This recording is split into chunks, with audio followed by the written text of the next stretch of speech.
All right, you ready? Do we have anything in there? Yeah, there's stuff. And even if there's not anything to clip, I'll clip this. Yeah, dude. It's always so funny. 3,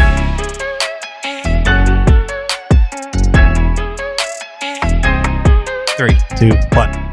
Kevin, what's up, buddy? What's up? Cool sweatshirt today. Yeah, I'm liking I thought so. the hat. How many Bengals hats are you up to at this point? Hard to say. Hard to say. Maybe some would say too many. Yeah. Others would say not enough, so. Yeah, no, it's true. It's just a matter of perspective. Yeah, it's perspective. The Knicks are back, Kev. Yeah, I know. The city is buzzing.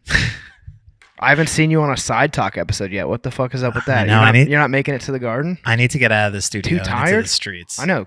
That's the facts. Go touch the hardwood, dude. I know. The fucking rocking. The Garden's rocking. You know what we should do as a podcast? Yeah. I think we need to get some merch, and we need to go get courtside tickets and be on national television promoting our pod. I think that's a good investment. I believe we can write that off on taxes. This isn't the worst idea you've ever had.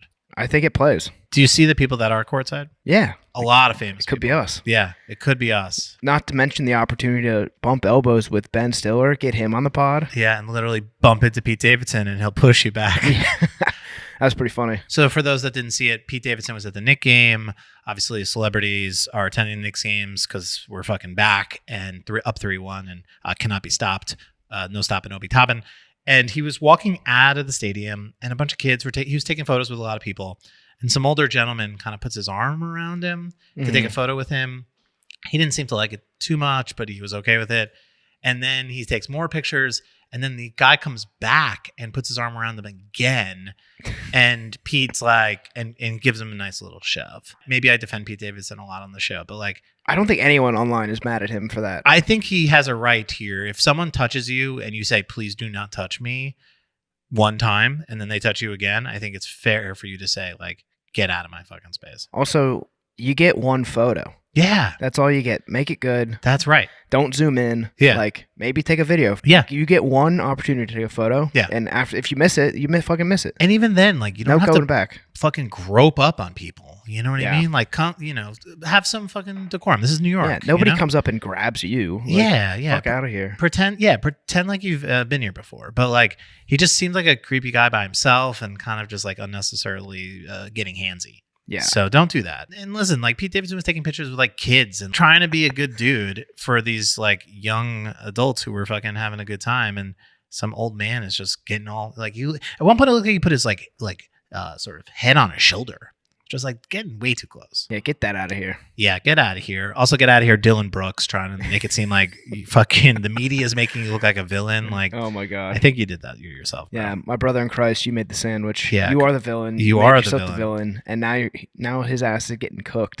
Yeah. Now LeBron is making you look dumb, and you called him out and you poked the bear, and guess what? Now he's dropping 40 on you every fucking night. I mean, at least when Draymond does it, it's like He can stand up. Yeah, he backs it up and Yeah. he doesn't fold, and he is what he is. And he's like Draymond's an elite defender. Yeah. No, Draymond Dylan Brooks is looking like a scrub. Also, Draymond and LeBron are sort of boys. Like, I feel like they have a friendship and a relationship off the court. And I agree with you. Draymond is like a star defender and a star player. And I think that was LeBron's point. He was like, you're not a factor in this game. Yeah, you're not that guy, pal. You're not that guy. So I think that was some of the back and forth was like, you haven't earned the right to chirp at me. Yeah. Like, you just don't get to do that. You're Dylan Brooks. I'm LeBron James. I knew Dylan Brooks was out of pocket earlier this year. Yeah. I think in like February there was a video of him circulating walking down the tunnel in a horrendous fit. Bad sneakers, skinny jean jorts that were like just above the knee. They were all ripped and tight as fuck. And then he had a leather jacket on or leather vest. He was looking like stone ice cold Steve Austin. Do your thing and like break the internet. It was like, dog, that fit is trash. I mean, I think the only good thing about this for Dylan Brooks is that like he should lean into the villain role. He might need to retire. You got two paths here, my friend. You either got to fucking retire and hang up your fucking jersey and be like, listen, I just got embarrassed by LeBron James, or you go all the way villain mode and you just are known as sort of a villain, and you just kind of embrace this role, and you sort of you kind of look like it, and so therefore you just kind of you gotta just embrace the role. You be the bad guy. Chipped out for yourself. Yeah, you did this to yourself, so therefore you got to run with it. Kevin, last week on the program we talked a little bit about Starry. Yeah, and I think I did a pretty bad job. I just didn't remember anything that I wanted to say, and So you watched the tape, and you are here again to right your wrongs. So Kevin, the floor is yours. Tell us about Starry. Starry's really getting pushed right now. They're pushing the fuck out of it. Yeah. Not only do they have like individual spots for their own brand, which features Keke Palmer making out with a soda man courtside. Odd commercial. Kind of hot, kind of weird. I find myself wanting to make out with the soda man myself, so it's probably a good commercial if that is the case. It's followed by their tagline, "Hits Different," which is probably the sickest tagline I've ever heard in my life. Taken directly from the internet. So, I mean, that's fucking fantastic. You get all these yum brands, Taco Bell, Pizza Hut, KFC. Yeah. Every single ad that they're pushing has got a Starry beverage in the background. So they're really, really pushing Starry. Got it. And they're just pushing it hard. So all these brands apparently are yum brands. And Yum Brands, which is an awful name. Yeah. Truly terrible. How's that bad? I don't know. Yum. It just feels like You don't like yum? I don't know. You don't like when food is yum, Alex? It just feels weird. I also find it really weird when they start sponsoring stadiums, like in Louisville when I just was down there. They had the Yum Brands. Louisville used to be a Papa John city. Yeah. Before, Yeah, and Yum Brands owns KFC. Mm-hmm. So I think it's like Yum Brands, Taco Bell, Pizza Hut, KFC stadium. Yeah. It's just a fucking mess. Like, I think Yum Brands feels like a brand that truly needs to not be in the forefront. Like it's a parent brand, mm-hmm. and I just feel like you need to either make a decision whether you're in or you're out as a consumer-facing brand. Yeah, and I feel like Yum is like sort of straddling. They're like kind of they've always been sort of a parent company brand, but now they're like putting Yum Brands on top of stadiums and things like that. Just we need to figure that shit out. I like Yum Stadium though. Come on. But isn't it like Yum Brands Stadium? Yes. No, but it's like Yum Brands Arena or something like that. And then underneath it says Taco Bell, Pizza Hut, KFC. Oh, hell yeah. So it's got like all the logos and Yum. I'm at the Taco Bell, Pizza Hut, KFC Arena. Exactly. And so I guess all those brands are Pepsi partners. Yeah. Did you see the nice comment somebody left us? Yeah. His name is Alex Mustachiish. Shout out to them. Yeah. There you go. And they said, quote, according to Google, so they've done a ton of research here. Damn, more than us. Damn. Pepsi owns the Frito-Lay brands, and which we know that, and did own the Yum Brands restaurants, Taco Bell, Pizza Hut, KFC. About 20 years ago, Yum was spun off to be its own company, and Pepsi no longer has ties to Yum, except for they sell all Pepsi products inside of Yum branded. Yeah, they're pushing P there. They are pushing P at all these restaurants. So what you're saying, Kevin, is there's a coordinated attack targeting the NBA playoffs for all of these brands in cahoots. Yes. To push Starry. Yes. The Starry agenda. Look at any fast food company not Burger King, but any of those, Taco Bell, Pizza Hut, KFC, every single ad they have, like at the end, they like zoom out on the meal. Yeah. There's always Starry. Well, I guess this is a new brand, it's now or never, this is your first impression, and it's time to make people fall in love with Starry. I do think Hits Different is particularly good. And it does feel like they're going really hard after Sprite. Sprite is the Coca-Cola sort of lemon lime brand that has been pretty associated with the NBA for a long time. Yeah. If you remember the Drake commercial where he turned into a robot. Probably one of the best commercials of all time. Incredible.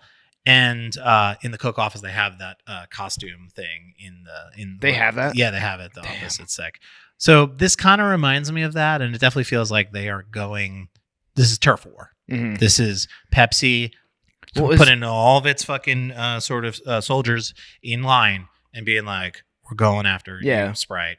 We're going with Starry. We're going with sort of like a hip hop." Sort of basketball, similar playbook. Yeah. But just a bit of more of a 2023 version. Can you look this up real quick? Is Pepsi the official drink of the NBA? Like, because I believe it used to be Coke, right? And then, or did they just get LeBron? Yeah. So, Starry is actually the official drink of the NBA and WNBA. What? That's crazy. Yeah. So Pepsi is in a long-term partnership with the NBA, and I assume they use this partnership in different ways, not just to promote Starry. They probably promote other products and brands and things that they're out there, you know, sort of free-to-lay brands. I imagine you see some. They're not just like only pushing Starry, but yeah, this is from February 1st, 2023. Starry is named the official soft drink of the NBA. Damn, so they're really pushing that shit. They really are pushing it. I've never had it. I think we should try it. I mean, I know what it's going to taste like. I don't know. Apparently it hits different. Well, you know what? All the Starry talk is making me thirsty. Yeah, maybe we're pushing Starry. Yeah, look at us. 2 weeks in a row pushing P. Dude, where's our check? Damn, Pepsi. Come on, sponsor the pod. Yeah. Literally, come on. But no, good for. I mean, this makes a lot of sense. Yeah, good branding work. Speaking of commercials, Alex, Mhm. how do you feel about that Coinbase commercial? I bet you get revved up every time you see it. Yeah, no, I actually love the Coinbase commercial. What Kevin is talking about is a commercial that is by Coinbase. It talks about the sort of financial system, and we had a very little small part in it, and it the typography moments are sort of done by Center. So you could see some fucking stretch type, which makes me feel good. I feel like it feels like a little front and center-y. Yeah. You know, you see that in there. That's and you're like, that's us. That's us, dude. And that's fucking our brand. But no, it actually, we have nothing to do with the commercial. We probably should credit who the commercial was done by. I do not know that, but I should know that. But I will say it is, in my opinion, the best commercial about crypto that I've ever seen, because it really just talks about how the current financial system with the dollars and the checks and the ATMs and all the shit that we deal with is just like pretty fucking annoying. Yeah. I mean, to be honest, I like the Matt Damon one. What's that? Where he's like, dare to be different.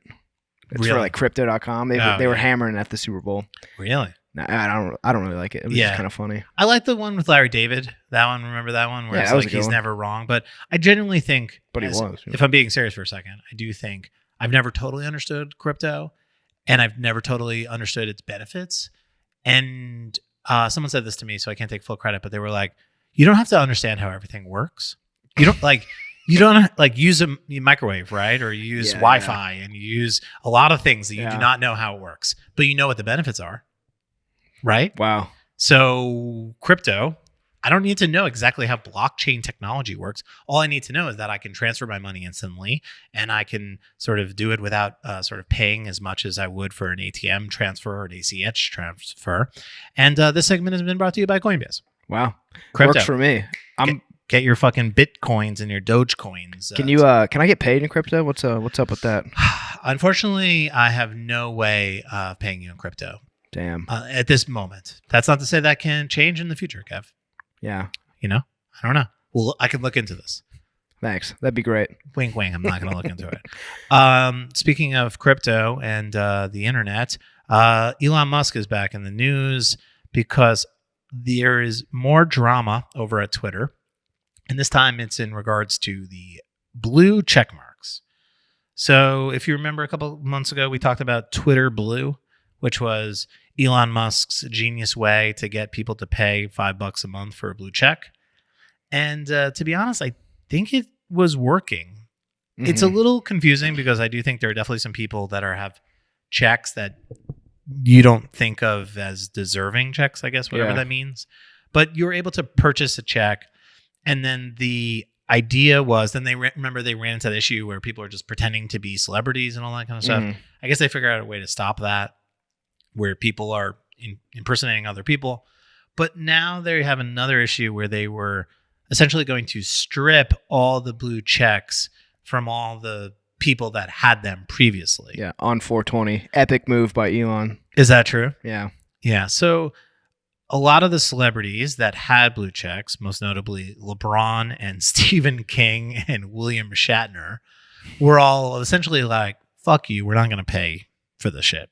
Because I think, like, listen, if you're a celebrity, you get everything for free, right? You get fucking clothes for free. You get fucking technology. Like, LeBron doesn't pay for shit. Yeah. That's the shittiest part about our cultural capitalism. Yeah, that's got to be the shittiest part. That's got to be the number one thing. It's got to be the worst thing. Top things that are fucked with this country. The fact that the richest people get the most shit for free. But the point is that LeBron is not going to pay $5. Yeah, he's cheap. And I kind of like that about LeBron. He's like, I think LeBron is one of those guys that like, if you go to a dinner, he's probably like, what? The burger is $19? Like, what the hell? Like, I just think that's like part of his persona. Yeah. Right? And Just a kid from Akron. He's just a kid from Akron. And maybe he's a billionaire, but he's not going to pay fucking $5 a month for Twitter. Yeah. Fucking blue check mark. So apparently Musk had said that he was going to take all those away and cause this sort of uproar, controversy, news, etc. And then I think in the end, they wound up taking them away, but then giving them back. Yeah. Which is, why is this such a fucking mess? Like, obviously celebrities not going to pay $5 a month. Maybe some will, but like, I think this is $5 a month is more for the people that don't have blue checks. Yeah. Civilians and regulars, civilians like you and like I. me and you, that like always wanted a blue check. And we're like, oh, wow, now I can pay for it and look like fucking important, which again takes all the thing that you wanted away from it. Mm-hmm. But sure, it looks still the same. It just takes all of its meaning away. But then it's like, you knew that celebrities, a good amount of them were not going to pay for it. Yeah. And so it's like, I just feel like he loves this controversy. Well, yeah, it's good for his brand. Like, where do you go to bitch about the controversy? You go to twitter.com and you fire up a tweet. Like, that's good for the brand. Yeah, and it gets all these celebrities who obviously have the most followers talking about this, and it becomes news and press and podcast. And I think he's just a chaos agent, and I think this was completely avoidable. And it makes me think that he knew that. Well, yeah, he does. Yeah, because he's smart. He's not an idiot. These aren't like honest mistakes. He's like, you could have had one meeting and been like, what should we do with all those real celebrities and real famous people that have millions of followers and blue checks? Like, should we make them pay? And someone in that room should have been like, what if they don't pay? And then it'd be like, well, then that's going to be weird. It's like, then okay, we won't cool. have anything to talk about. Yeah. It's like, okay, cool. Well, why don't we just keep the people that have like over 1 million followers and a blue check? They should just keep their checks. Mm-hmm. Like, how many people is that? Probably a decent amount, but not like insane amount. Well, the blue check means nothing now, so. Yeah, it all means nothing. It's also fucking confusing. And then he said that he was going to pay for a few personally. It's like, what? You're not paying for he said he paid for LeBron's personally. He's not paying for anything. He's just giving it to them because he owns the fucking company. No, he's paying for it personally out of his own. He's writing. His credit card details are in the fucking. in LeBron's. Yeah. He's like, I'd like to have LeBron's and William Shatner's and Stephen King's, please. I'll take all their checks. Well, I heard that a lot of people over 1 million followers got verified. Like, even like Anthony Bourdain got a blue check, and they said they verified numbers, but like, I don't, he's been dead for a while now, so they clearly didn't verify the numbers. What do you mean? What does that mean, verifying the numbers? Like, they send you a text and you're like, to make sure it's them. Yeah, that feels like it's gonna be tough to do with Anthony Bourdain. But yeah, I just feel like all this is purposeful and in many ways just Elon Musk doing Elon Musk things. Yeah, he's such an epic bro. Dude, he is so dope. Did you see when he took out the W from the Twitter sign and so it said Titter instead of Twitter? Yeah, when he put the Doge as the icon. Oh my God, he's so fucking crazy. Yeah, dude. And he launched rockets on 420. Oh like, that's God. so fucking lit. Like, imagine like, smoking with your bros and like you see a rocket go up in the sky. Like, that must be so fucking sick, dude. Dude, he's such an eccentric genius, man. His rockets blew up and then they were like, this is good. Yeah. Spin zone. This is positive. Fuck. Dude, Elon Musk, like, I will say all of this has made me think of him 10 times less. I think I can pull up the tapes. I've got the files of you defending. Yeah. I think I watched one documentary about him and I was like, no, he's just a misunderstood eccentric genius. And now I'm just like, no, this dude sucks. And he's a loser and we should stop talking about him. Kevin, the big story of the week. You ready for it? Milk is back, baby, in a big way. Yeah, milk's here. Milk is the thing. Yeah. We should be drinking milk. I have been shamed numerous times in this office for drinking milk. Wow, really? Oat milk, yeah. Milk. Yeah, just a cup of oat milk. I get persecuted around here. Milk is back. So here's the story, Kevin. Aubrey Plaza, you know her? Yes. America's sweetheart. Yes. Arguably the most beloved celebrity on planet Earth. Yes. The dynamic actress. Yes. Yeah. Funny, charming, sarcastic. Yeah. and actually very good at Yeah, acting. she is actually very good. Yeah, and she was great in White Lotus. So she has a new ad with Milk Pep, short for Milk Processor Education Programming, which is also the same company, I did this research, as Got Milk. Yeah. So they are pro milk company. Yeah, big milk. Big milk. And so if you recall, they created one of the most iconic advertising campaigns of all time. Celebrities drinking milk with milk mustaches. So that was a long time ago. And how do you top that? Fucking almost impossible. But they've tried, and they have something actually that I find to be really very strong. And it is a commercial for Wood Milk. And so this stars Aubrey Plaza. And she says, "Have you ever looked at a tree and thought, can I drink this?"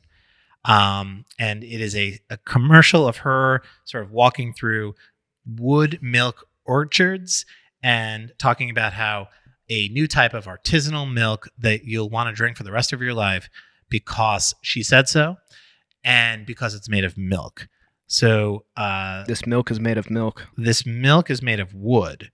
And so wood milk is absolutely not real. It's a parody commercial. What? For real? I thought it was real. Yeah, I do think that people may think that this is real.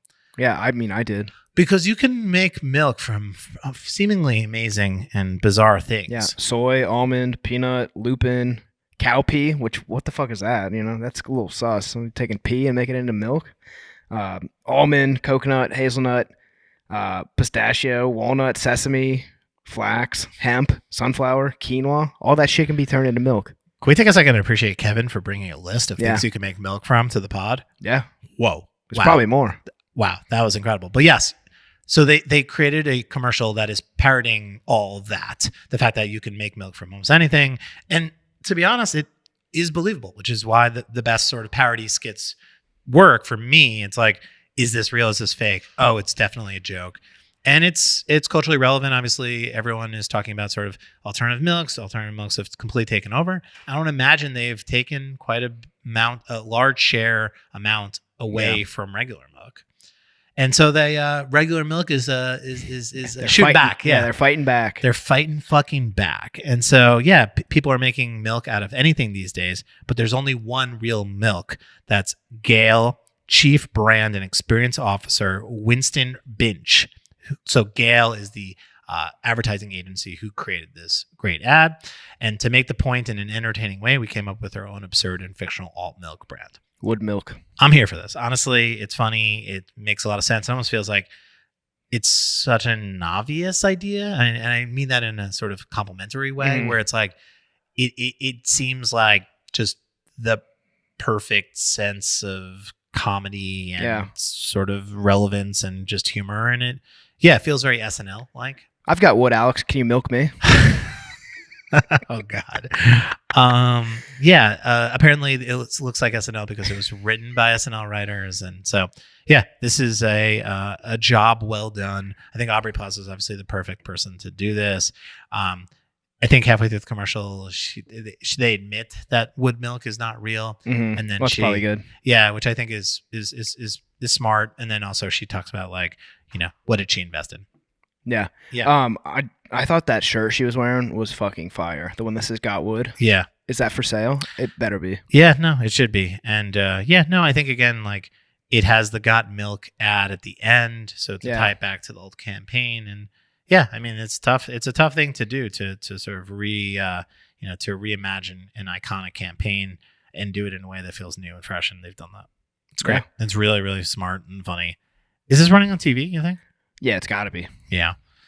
And apparently, Gale is the agency. Haven't heard of them, but is that like Siegel and Gale? No, I think that's different. But a bunch of Gales around here. Could be wrong.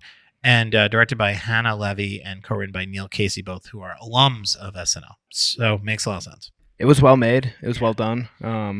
Really drove the point home. Still probably won't get me to drink milk. Unless it's, of course, raw milk. Yeah. So that's the second part of this story is that having nothing to do with this ad, raw milk is apparently a thing. I've been seeing it on TikTok. People are obsessed with drinking raw, unpasteurized milk. Are you on Milk Talk? I'm on milk. Yeah, I'm constantly on milk talk. So I guess people are saying that it's better for you. Yeah, it's like a primal ancestral milk, you know? I will say, pretty gross. Have you had it? I've never had it, but I'm saying that concept. What, raw milk? Yeah. I don't know. I don't know. Right from the teat. I don't know. Like the fact that it's pasteurized, like I don't know if that makes it less weird. Well, the raw milk is not pasteurized. That's what I'm saying. Like I'm saying the regular milk is weird. Yeah. Like point blank, period. That's true. So this less filtered, less pasteurized, less, sort of, it's not heated up to sort of high degrees to kill bacteria, right? That's the thing. Yeah, but like, what are they hiding from us? Like, why doesn't the man want us to get that good bacteria in us, huh? Is it gonna make us superhuman? It's a good question. Is it gonna I think it's gonna make me fucking ripped. I think you should try this, Kevin. I'm gonna get shredded. Well, it does feel adjacent to like the raw meat trend that was going on from Liver King. Remember that guy? Shout out Liver King. Yeah, he was just eating big fucking fillets, just raw. Yeah, I mean, there's a lot of freaks out there who are like, let me return to my primal roots. I'm going to go back to when men were men and we were eating fucking raw liver out of cows and shit. Like, I don't know. It's just like probably some sort of disorder that comes with like all of this new technology and people wanting to return to a simpler time when we weren't so connected. Yeah, I agree. I think we talked about this with Andre a little bit about people sort of rejecting sort of modernity and going back to sort of tradition in a way. Yeah, that's a fucking big trend right now. And it is a big trend. The problem a little bit though, Kevin, what happens if you drink bad raw milk? You get a little tummy ache. You get a little diarrhea. I don't know. Diarrhea, stomach cramping, vomiting, in some very rare cases, kidney failure, paralysis, or death. Big Milk's probably saying that because they want you to drink that pasteurized bullshit. The CDC, actually, Kevin. What do they even know? Yeah, fucking Fauci. Why don't you see these nuts, huh? Between 1998 and 2011, Kevin, there were 148 raw milk-related outbreaks, 2,384 illnesses, 284 hospitalizations, and 2 deaths. I don't buy it. Yeah, you're not buying this? Yeah. So apparently there's legislature in place that prevents states. Only 19 of them are allowed to sell raw milk in retail stores. Legalize milk. Come on. We need to legalize this, guys. It's literally at Erewhon. How unsafe could it be? Apparently it's luscious, sweet, and buttery yellow. Yeah, I bet it is. You just can't match the taste. That's what someone is saying. I am genuinely curious to try some raw milk. It's a superfood. It's a pass for me, dog. No? No raw milk for Alex? No raw milk. I'd rather try wood milk, I'll be honest. You don't like it raw? The whole concept of milk kind of skews me out and always has. I'm not a big yogurt guy for this reason. Like, I'm just something about the... But you're a big cream cheese guy. Love cream cheese, But the line between yogurt and cream cheese is pretty thin. I don't know. There's something about it that just makes me feel weird. And I'm not like a super picky eater. Like, it's not like I'm terrified of a lot of like foods. It's just something about yogurt and dairy and cows and milking the cows and just something about it makes me a little queasy. I do think the thought behind raw milk is probably valid. Like if you're sourcing it like locally, like I think sure, go ahead, like go wild. Like if you know a farmer that is, that their cows are in good condition and they take care of them and, not a huge farm, like I'd say, sure, probably give it a try. This is not legally binding advice. This is all a joke. Yeah. Everything we say. Yeah. If you're in the know and this farmer who's making this, like, yeah, probably it's cool. And the cows are in good shape and good condition, but like, I don't know if I'm trying raw milk from Erewhon. Like, I don't know where that's coming from. I don't know those cows. Like, it's legal here in New York. It's legal for on-farm purchasing, retail grocery store purchases. So, I also read that Erewhon was coming to New York. Oh, They're really? doing a bit of a pop-up here, and it'll be interesting to see what they sell. Probably smoothies and maybe a selection of items. Yeah, I need a $23 smoothie. turkey kale wrap. That sounds like, it sounds particularly yummy to me. Yeah, I want a smoothie that was designed by Haley Bieber. That's what I've been looking. What if instead of, what if we took reject modernity, embrace tradition? What if we took that like not as far back and we just went to like, hey, you have a blender, like here you can make a smoothie. Reject that's so much reject the modern Erewhon smoothie. Make your own smoothie. Make your own fucking turkey wrap. No one's got time for that, Kevin. Oh, true. Speaking of Kevin, our next story comes from Hypebeast, and you're gonna love it. Drivate Jeat. Drivate Jeat. This is a private jet completely wrapped in jean. Pretty sick. Which pretty goddamn fucking spectacular. Yeah. A beauty. The genification of fucking everything. Mm-hmm. Yeah. This is maybe the greatest genification story I've ever seen. Yeah. I mean, if it flies. Yeah. That's the thing. It doesn't look like it's built for air. Yeah, it's definitely not. I don't think like So the story here is from Hypebeast, as I mentioned, but it's surrounding Milan Design Week 2023. Kevin, you ever been to Milan Design Week? Yeah. Yeah. Does it look like I've been? Yeah. I've been many times. Yeah. Just kidding. I've never been there. I know that Pepsi does a lot of like sort of design showcasing stuff at Milan Design Week. Oh, yeah. But I've never been. But it is a sort of conference. It's like a Art Basel type thing for design, and it's all very European. And G-Star Raw, the brand that makes denim, has joined forces with a Dutch designer named Martin Bos for an exhibition sort of centered on sustainable denim design called More or Less. And basically what he did was took a massive 15-meter long private jet and completely covered it in G-Star Raw denim. He took slabs of wasted fabric in varying tones for the project and put them on the exterior of the plane to form a patch-like skin around the full body of the aircraft. The Jeat. It is a Drivate Jeat and a beauty. Really, just look at this thing. It does not look like it's going to fly, but I think it's not supposed to fly because it's meant to provoke sort of thought. Yeah, I don't think denim is the most aerodynamic material. Yeah, I mean, it's definitely got me thinking. Yeah. This is a great quote from Boss himself. He said, each year in Davos, there's a discussion about 1,500 private jets flying to Milan for people to talk about sustainability. That's a great joke, and I can emphasize making this private jet a symbol of luxury and consumption out of recycled materials. What are they supposed to do? What are these people supposed to do? Are they supposed to fly commercial with the fucking plebeians? Yeah. No, come on. Out of here. No. You got to show up swagging. Yeah, and to be honest, this is pretty funny and pretty brilliant. And apparently, in addition to the jet, the designer created 3 cabinets for the exhibition, each of which boasts a pant-like silhouette. So we're just making denim. The Jexhibition. Yeah, it's a Jexhibition. And they're making some jabinets. Yeah, there's some jabinets. It's beautiful. It sounds outstanding. Yeah, I mean, what else is 2023 going to bring us? Yeah. I can't wait. I don't know. I hope this trend never ends. Yeah. Yeah, this jabinetry, sort of ready-to-wear items based in denim. Wow. Greatest time to be alive. What a beautiful time. Speaking of why it's such a great time to be alive, Kevin, it's because Sweetgreen has introduced a loyalty program. Oh, finally. Finally. This story comes from Fast Company. Subscribers to Sweetgreen sort of loyalty program will pay $10 a month. And apparently you will get $3 off each order. Okay. So they're trying to win the salad wars, a war I did not know was waging. Who are they fighting? It's a good question. Who's the opposition in this salad? Yeah, who wars? are the ops? Subways, sort of sandwich salads. It's a weird way to phrase this. The salad wars. Yeah, everything needs to be a war now. Yeah, milk war, salad war. Yeah, chicken sandwich wars. It's like we can stop that, right? Yeah, not everything needs to be a war. Yeah, not every corporate competition is a war. The olive oil wars. Yeah. It's like people are ripping off Graza. Yeah, that's just unfortunately shitty people with stealing other people's ideas. People are obsessed with Sweetgreen, myself included. I am less of a Sweetgreen loyalist these days.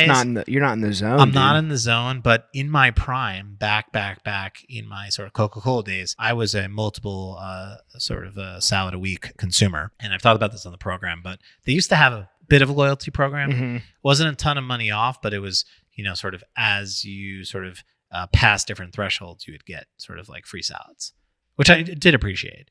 But this is now. Was there like a punch card or was there a? No, it's just on their app. And so it would track how many. Oh, okay, that makes sense. Sort of like so you'd order it on the app and then you'd go pick it up or have it delivered. Yeah, or just use the app to pay. Yeah. And then it would just kind of track how much you were using, and then it was like you could reach different milestone markers, like a sort of loyalty, like a sort of airline, so like gold status or platinum status or something like that. I'm one chopped salad away from a free chopped salad. Oh my god, how long have you been working on that? I think I started in 2017. And it was 2017 to 2017. Oh, you haven't had chopped in 6 years. I don't work by one. Apparently, they're targeting white-collar workers, and when the pandemic hit, these workers stayed home and now back in the office. So they're looking for those people in Midtown, the old me. Yeah, the salad soldiers. The salad soldiers out there in the salad, fighting the salad wars. And so basically, if you order more than 3 salads a month, part of my math, you basically you win this deal. So I guess you can get free delivery once a month at dinner time, priority access to the support team, and early access. Did they say at dinner time? Yeah, you get a free delivery a month at dinner time, not during lunch. At lunch. Okay. Yeah. Damn.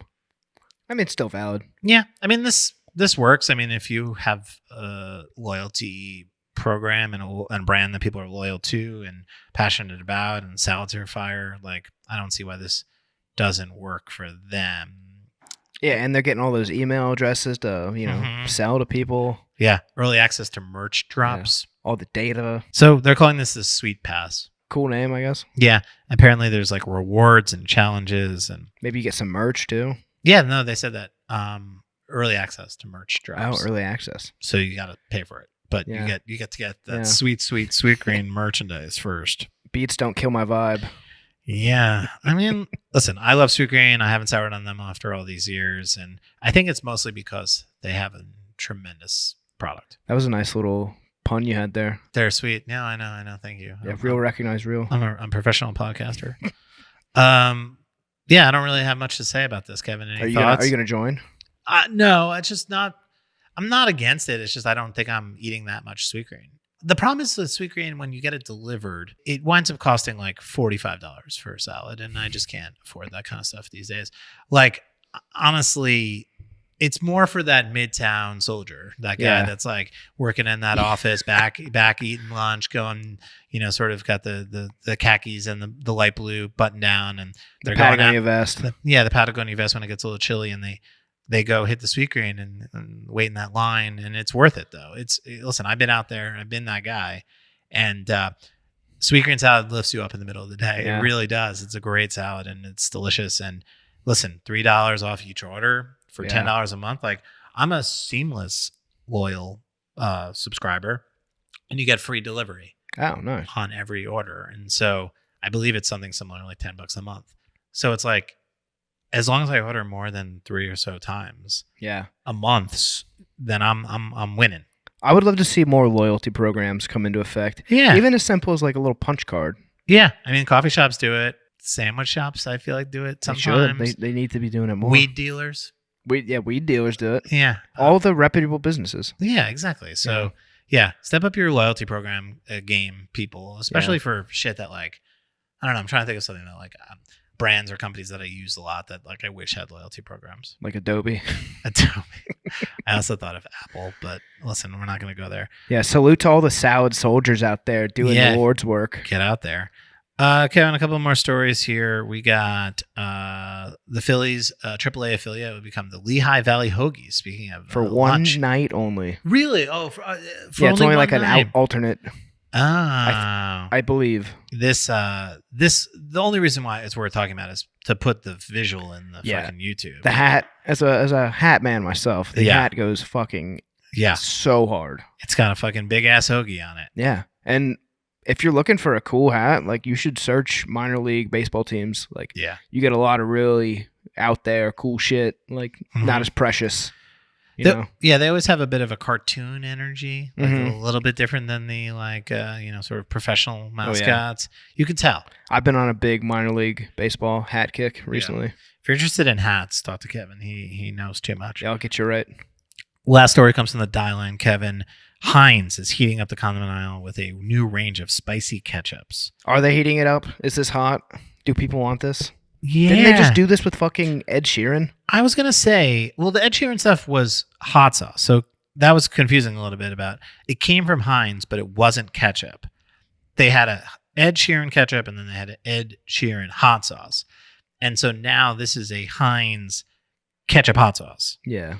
Which comes in 3 flavors: chipotle, jalapeno, and habanero. What's up with the Heinz 57? Is that like are they re-releasing it? Like, I guess they're doing a version of Heinz 57 sauce with jalapeno. So basically, they're just coming out with. So it's Heinz 58. I mean, I guess you're right. That technically that would be what it is. I guess Heinz 57 is mostly for steak. It's like a steak sauce, if I know that to be true. I could be wrong about that, but yeah, the new products feature colorful labels, which I think is the part why they're interesting at all. Hasn't Heinz had hot ketchup products before? It's hard to say. Yeah. Because there's, so much coming in, new products these days, but Yeah. I'm sure they have.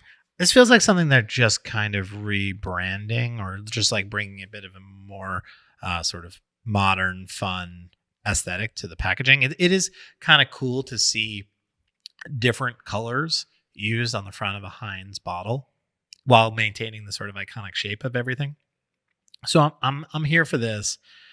I just don't understand why this feels like something they've had for like 10 years and they're just rebranding. But they're spicing up the condiment aisle. We have some quotes from Lindsay Davis, brand manager for Heinz Innovation at the Kraft Heinz Company. She said, quote, "We know consumers are hungry for a wide variety of spicy sauces and flavors." See what she did there, Kevin? Mean, that's true. And as a consumer-obsessed brand at the forefront of food culture, that's us, Kevin. We're a consumer-obsessed brand at the forefront of food culture. We saw an exciting opportunity to innovate around our fans' evolving preferences. Man, geez.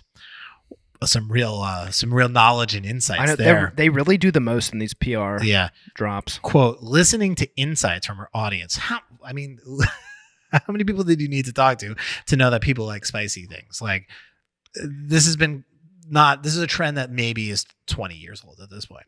Listening to insights from our audience showed us that the sauce's heat source matters to them, which served as a North Star in creating new products with curated and flavorful pepper-specific bases. So I guess that is the interesting part here, I guess, is that these 3 different sauces are 3 different levels of spice that use 3 different peppers. Mm-hmm. Chipotle being the sort of weakest, jalapeno being the sort of medium, and then habanero being the most.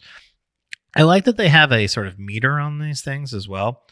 And habanero is the most spicy, but it's not totally at the end of the meter. So implying that there's room for more ghost pepper or some sort. Holy shit. Go. That'd be fucking wild, bro. I mean, I do like spicy ketchup. I know. How many spicy sauces do you think you have in your fridge at one time? Here or at home? I mean, at home. I think at home I keep it fairly lean.